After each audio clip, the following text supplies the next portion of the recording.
कहते हैं कि जब तक कोई मुस्लिम, जब तक वो मक्का मदीना नहीं जाता, हज नहीं जाता, तो वो पक्का मुस्लिम नहीं कहलाता। जब तक कोई क्रिश्चियन वैटिकन सिटी नहीं जाता, तब तक वो पक्का क्रिश्चियन नहीं कहलाता। उसी प्रकार जब तक कोई हिंदू, जब तक कोई सनातनी जगन्नाथपुरी धाम में श्री मंदिर के अंदर निवास करने वाले, नीलाचल पर्वत पर नीलकंदराओं के अंदर नीले समुद्र के तट पर रहने वाले जगत के नाथ भगवान जगन्नाथ के घर जगन्नाथपुरी धाम नहीं जाता, तब तक वो पक्का सनातनी नहीं कहला सकता। यानी जब तक आप जगन्नाथ जी के दर्शन ना कर लो, जब तक आप जगन्नाथपुरी धाम ना जाओ, पक्के सनातनी नहीं कहला सकते हम। हमारे सनातन धर्म में कितने धाम है? चारों धाम। 4 युग में भगवान भारत के 4 दिशाओं में प्रकट होते हैं।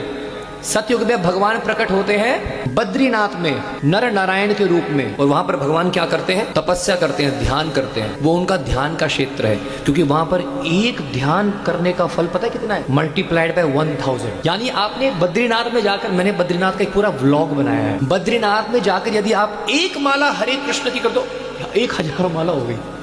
इतना पावरफुल है बद्रीनाथ। बोला बद्री विशाल की, बोला बद्री नारायण भगवान की। तो ये हो गया बद्री नारायण।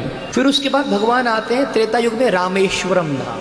वो भगवान का शयन का स्थान है साउथ इंडिया में, दक्षिण भारत में। यदि आप दक्षिण भारत जाते हो तो ज्यादातर जितने भी भगवान के विग्रह हैं वो भगवान अनंत शेष में सो रहे हैं। देखा है नहीं? देखा है, देखा है ना? पद्मनाभ स्वामी जी को आप देखो कितने विशाल है। श्रीरंगम, तो आप भगवान को देखो वो विश्राम करें, क्योंकि वो भगवान का विश्राम स्थली है। बद्रीनाथ ध्यान का क्षेत्र है, रामेश्वरम विश्राम का क्षेत्र है, अनंत कोटि ब्रह्मांड नायक पूर्ण पुरुषोत्तम राजाधिराज श्री द्वारकाधीश भगवान की।